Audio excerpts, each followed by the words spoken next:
والدین کے حقوق کو قرآن مجید میں اپنے حقوق کے ساتھ بیان فرمایا۔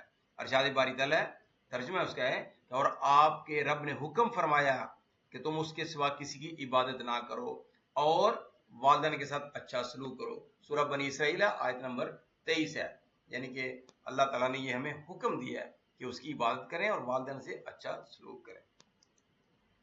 چوتھا ہے کہ والدین کے حقوق میں ماں کے بارے میں نبی کریم صلی اللہ علیہ وسلم نے کیا فرمایا۔ والدین میں حسن سلوک کی سب سے زیادہ حقدار ماں ہے۔ اس کی وجہ اللہ تبارک و تعالیٰ نے سورہ الاحقاف آیت نمبر 15 میں وضاحت سے بیان کر دی گئی ہے کہ کیوں ماں کی جو ہے وہ حقدار ہے زیادہ سلوک کی، کیونکہ وہ پیدا کرتی ہے، وہ پالتی ہے، اپنے پیٹ میں رکھتی ہے، اس کے بعد اس کی پرورش کرتی ہے، دن رات ایک کر دیتی ہے۔ اس لیے اللہ تبارک و تعالیٰ نے کہا کہ تمہارے زیادہ جو حقدار ہے وہ ماں ہے۔ اور آپ صلی اللہ علیہ وسلم نے بھی فرمایا کنز الاعمال میں کہ جنت ماں کے قدموں میں ہے۔ نبی کریم صلی اللہ علیہ وسلم سے کسی شخص نے پوچھا کہ میرے حسن سلوک کا سب سے زیادہ حقدار کون ہے؟ آپ صلی اللہ علیہ وسلم نے فرمایا تمہاری ماں۔ اس نے دوبارہ پوچھا پھر کون؟ آپ صلی اللہ علیہ وسلم نے فرمایا تمہاری ماں۔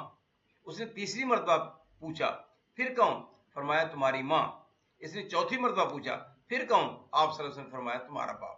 صحیح مسلم کی حدیث ہے 2548 کی کہ والدین میں ماں کا درجہ جو کتنا بلند ہے، اس کا حق کس طرح سے زیادہ ہے۔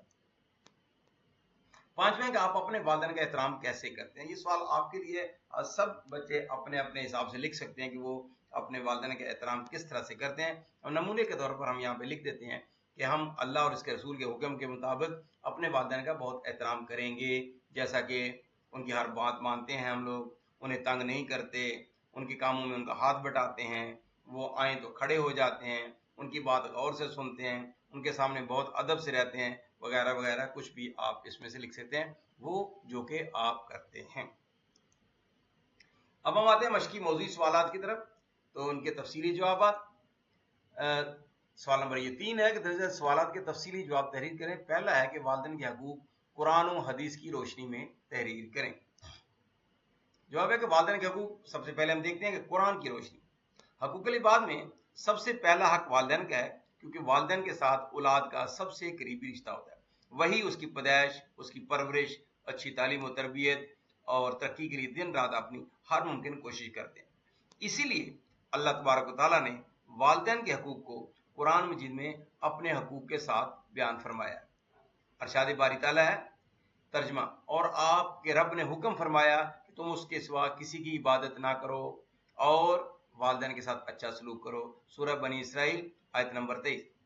حسن سلوک کے ساتھ ساتھ اللہ تبارک و تعالیٰ نے والدین کا شکر ادا کرنے کی بھی تلقین کرتے ہوئے فرمایا ترجمہ کہ تم میرا شکر ادا کرو اور اپنے والدین کا، سورۃ لقمان اور آیت نمبر ہے 14۔ پھر ہم آتے ہیں والدین کے حقوق احادیث کی روشنی۔ حقوق العباد میں والدین سب سے پہلے ہیں اور والدین میں حسن سلوک کی سب سے زیادہ حقدار ماں ہے۔ اس کی وجہ اللہ تبارک و تعالیٰ نے سورہ الاحقاف آیت نمبر 15 میں وضاحت سے بیان کر دی ہے۔ آپ صلی اللہ علیہ وسلم نے فرمایا کہ جنت ماں کے قدموں میں ہے، کنز الایمان۔ نبی کریم صلی اللہ علیہ وسلم سے ایک دفعہ کسی شخص نے پوچھا میرے حسن سلوک کا سب سے زیادہ حقدار کون ہے؟ آپ صلی اللہ علیہ وسلم نے فرمایا تمہاری ماں۔ اس نے دوبارہ پوچھا پھر کون؟ آپ صلی اللہ علیہ وسلم نے فرمایا تمہاری ماں۔ اس نے تیسری مرتبہ پوچھا پھر کون؟ فرمایا تمہاری ماں۔ اس نے چوتھی مرتبہ پوچھا پھر کون؟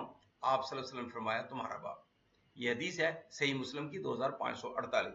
ایک اور مرتبہ آپ صلی اللہ علیہ وسلم نے فرمایا کہ والدین کی رضامندی اللہ تعالیٰ کی رضامندی ہے اور والدین کی ناراضی میں اللہ تعالیٰ کی ناراضی ہے۔ سنن ترمذی ہے، حدیث نمبر ہے 1899۔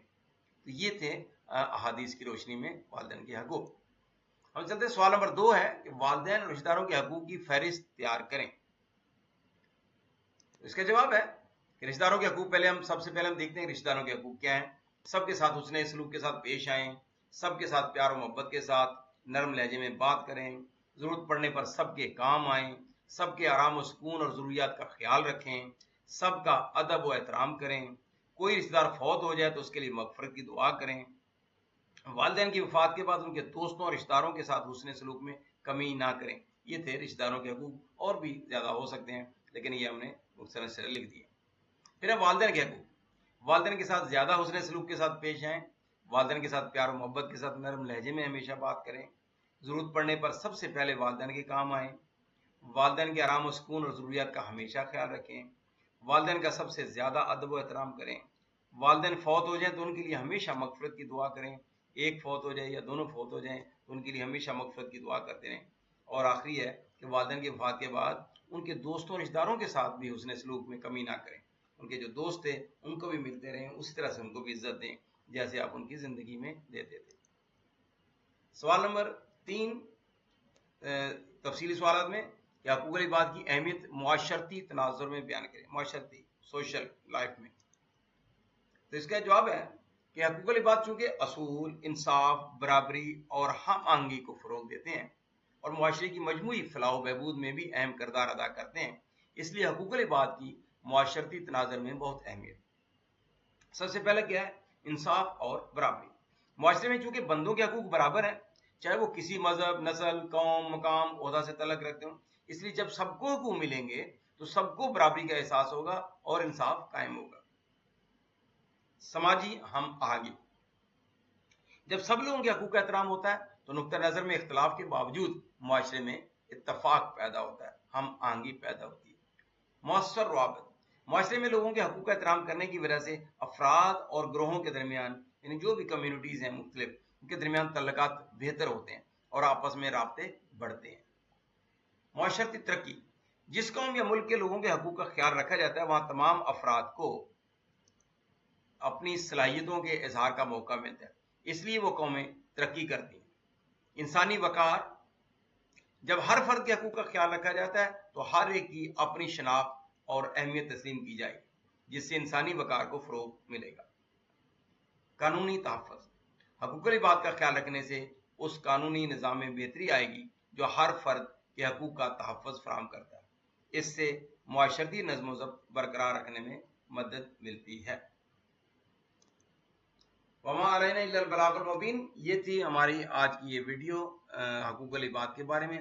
اگر آپ کو یہ ویڈیو پسند آئی ہو تو اس کو لائک کریں اور اپنے دوسرے دوستوں کے ساتھ بھی اس کو شیئر کریں، اور اگر آپ نے چینل کو سبسکرائب نہیں کیا تو ابھی اس چینل کو سبسکرائب کر دیں۔ اللہ تبارک و تعالیٰ آپ کے علم میں اور عمل میں برکت عطا فرمائے۔ آمین ثم آمین۔ اللہ حافظ۔